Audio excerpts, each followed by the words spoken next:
We're now joined by Volchere Kgekwane, CEO of the National Black Business Caucus. Thank you so much for your time this afternoon. So, of course, we're hearing the BOSA president and leader saying that a forensic investigation should be launched here in as far as this particular holdings company is called Family Tree Holdings. I want us, before we start talking about just, in the main, what should be happening in these townships, what do you make then of the existence of Family Tree Holdings and what are the utterances that we've heard this afternoon in as far as saying that they have been lying about actually giving benefits to the community business leaders in that particular community, and also that they're actually not making any inroads in as far as advancement is concerned? Good afternoon. Thanks for having me, and good afternoon to your viewers as well. Look, I actually do not know, to answer your question, I do not know exactly how Family Tree fits in with government in implementing, because they're called an implementing agent. So I don't actually understand how they are implementing over and above what government's supposed to be implementing, because the fund that they are accessing, from what I hear, because there's not much clarity as to how this came about or how it works.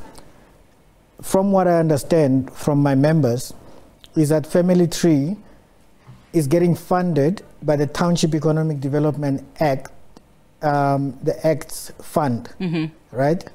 Now, that fund is distributing money to Family Tree, and Family Tree is the one that's then distributing it to the people, supposedly so. I've got a large number of members who have applied to Family Tree. And I can only speak on the experience of my members, what they've reported to us and their issues with it, which is, there's a group of about 25 that in Kwaduza, which is the far east, not far from where this was happening, this meeting today. These people some of them are from Tsakani, right? They went for this training, right? With Family Tree. With Family Tree. They went for training for 6 months. The training ended in November last year. They still haven't received any certification of attendance or whatever the certification was for that training till now. And prior to going to the training, they were told that they will be funded with a grant once they finish the training. Excuse me. But after finishing the training, they were then told some months later that no, there's no actual grant, it's a loan. And the loan is coming from ABSA. And then there was a meeting that I was involved with where ABSA was there. There was a representative of ABSA there. And the gentleman who was speaking on your interview from Family Tree's side, he was speaking there, and they collectively spoke about funds that were available, but I don't understand the actual arrangement between ABSA and Family Tree, because the application process is the same as applying directly to ABSA. You must have your financials, you must have collateral, you must have. So I don't understand. So what BOSA is actually also highlighting is, as you also sitting here as the National Black Business Caucus, wanting to understand where the money is going. I mean, they've been funded seemingly by the local government, but nobody, sector, apparently, and nobody knows, and corporates, who in the main work in those areas, but nobody knows what the monies are actually used for. But as the National Black Business Caucus, I'm sure you've come across many of these examples. Just talk to us then about your concerns in as far as what is happening, to small businesses, not necessarily only in townships, but in Gauteng in the main, in as far as just alarming examples of corruption or those that are seemingly, doing work for small businesses.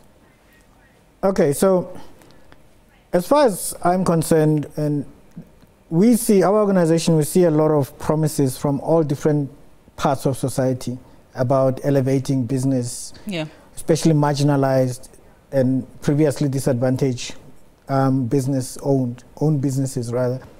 And the promises all fall short of actually delivering anything. The JSE has been talking about how they are going to assist in investment and so on.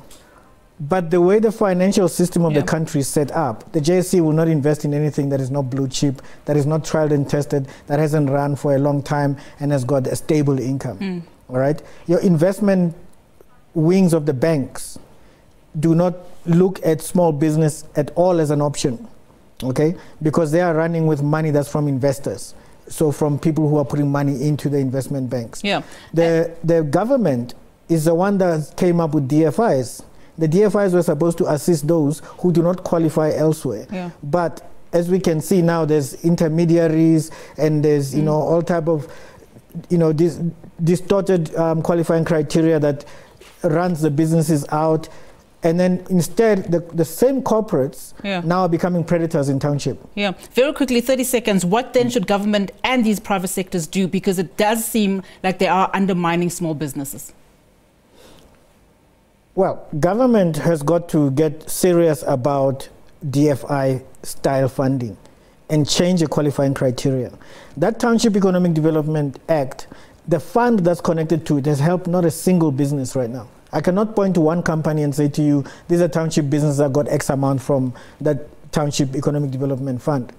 And the problem is when government sets up these funds and the act, their way of doing their research is so blanketed, it's so generic that there's no specific, there's such a detachment from the actual businesses and their needs because they are not consulted in that way. There is a consultation process, but it's a tick box exercise. Yeah. There's no actual sitting down in a workshop and saying, I'm going to bring these 200 businesses into a room and we're going to discuss what we see is lacking and what should be done. It's just there's a legislation that's done. We're going to come and do a community-based interaction and then hear a couple of questions, and most of the people are there community people, not business people. They'll talk about how water is not working, electricity is this, and then in the end they pass a law and that's done, and it does not serve anybody because it does not meet the requirements of the businesses who need the assistance in the first place. Absolutely. All right, thank you so much, Mr. Volchere Kgekwane. That's all the time we have this afternoon, unfortunately, and he, of course, is the CEO of the National Black Business Caucus. This comes, of course, at the back of that visit then by Bosa in Katlehong, calling also for forensic investigation just around some of these schemes in the townships, purporting, of course, to help local businesses.